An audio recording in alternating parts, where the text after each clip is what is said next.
Yan, baka magtanong kayo kung saan yung sinasabi kong 30. Yan, dito yon. Dito yung terminal 30. Yan. Yun, ayun mga kaharos, magpalit tayo ng terminal ng relay. Yan, ito. Nasunog na, yan. Durog-durog na, medyo gato na siya. Yan, palitan natin ng bago yan. May bago tayo pamalit yan. Ito isa nakabit natin yan. Yan. Bago na. So, yung isa palitan natin. Ano to, terminal ng relay ng fan to. Yan yung fan, radiator fan. Pag ganitong mga loose connection, dapat sitahin talaga natin, siguraduhin na hindi magluluwag yung terminal, kasi pag lumuwag to, hindi aandar yung fan. Ito yung mag-cause ng overheat. Ayan. May bago tayong pamalit. Ayan, papalitan natin yan. Ayan, ito na yung bago. Ayan. Tapos palitan din natin, nagpalit tayo ng terminal. Ayan. So hinangin natin yan para maganda yung pagka-dikit niya, hindi siya bibitaw, hindi mag-loose connection. Hinangin natin yan.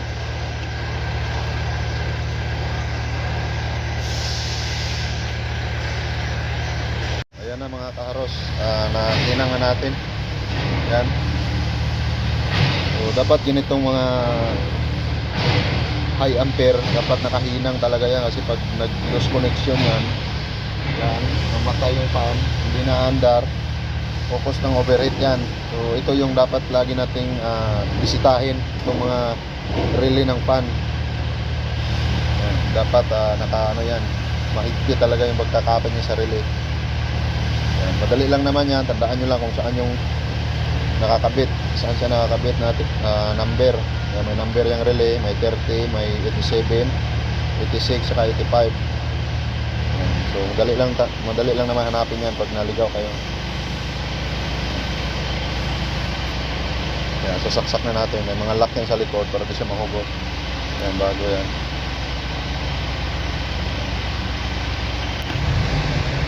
Naligaw kayo, halimbawa hindi nyo mahanap kung saan yung power, ito yung hanapin nyo, yung 30, dapat may power yan.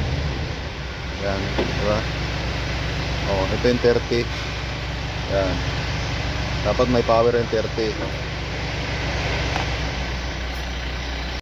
Yan, ay saksak na. Yan, so ganito lang yung forma nyan. Pag nasaksak na yan, hindi na mahugot. Diba? Anong unit to? Unit to ni ano Sport? Yan, bago na yung relay. Ito yung dalawang relay ng fan. Yan, dalawang fan yan. Yan, kabilaan.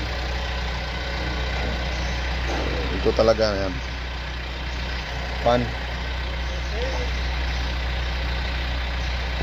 Yan, baka magtanong kayo kung saan yung sinasabi kong 30. Yan, dito yon. Dito yung terminal 30. Yan. Yung kita.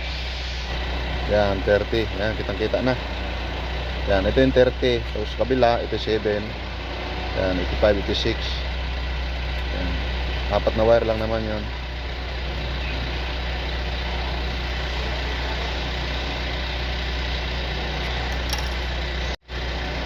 Yan, ito yung contact. Tapos ito yung coil. Yan. Ground, ignition. Yan. Ito yung contact. Coil. Natin yung relay, so subukan natin bandarin, mamaya na natin i-secure yan, kabit natin yan dito, mamaya may mga lagayan yan siya. Subukan muna natin bandarin kung gagana yung fan.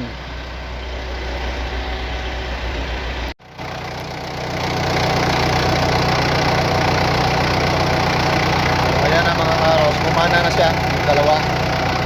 Ayan. So dapat yan mag-automatic.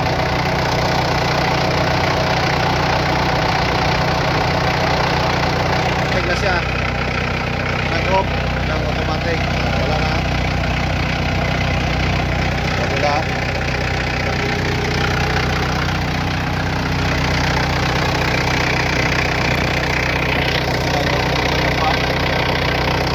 Normal operation.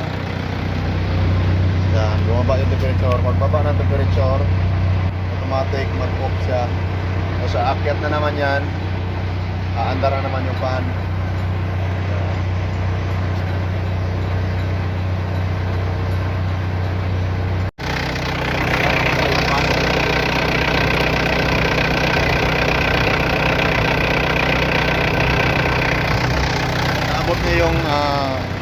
iinit na naman siya. Yan, bumaba yung temperature. Yan, bumaba na siya, nasa 80. So pag taas na naman yan, naandar na naman yung fan.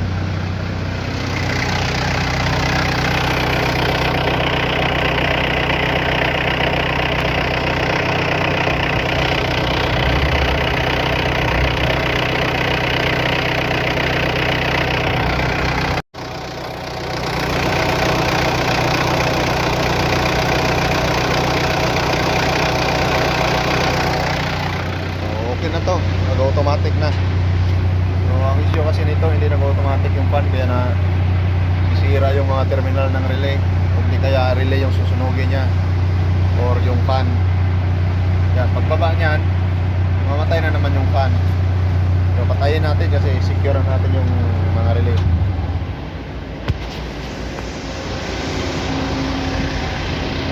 Yan. So ito yung sinasabi ko na huwag talaga natin tanggalan ng thermostato kasi pag oras na tinanggalan natin ng thermostato, yung init hindi na magbabago. So itong temperature switch, ito yung nagkakaman ng relay. Ito ground supply, no, normally open. Pag nag-init yung ulan, magko-close to, mag-supply ng ground dito sa relay. Yan, aandar yung fan. So ngayon, pag lamig na naman niya, bibitaw na naman to. So mawala yung supply ng ground dito sa relay. Automatic mag-off na naman yung fan natin. So ito yung napakahalaga ng ano nito na thermostat na wag talaga natin tanggalin.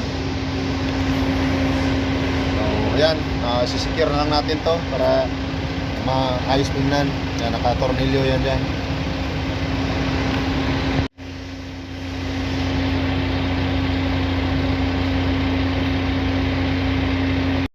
Aywa.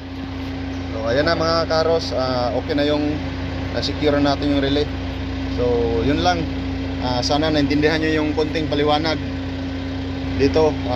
Yan, sa switch, sa relay, yan, saka yung kahalagahan ng thermostat. Sana nakuha kayong konting idea dito sa yan, lumang makina na to, Cummins engine yan. This ain't over.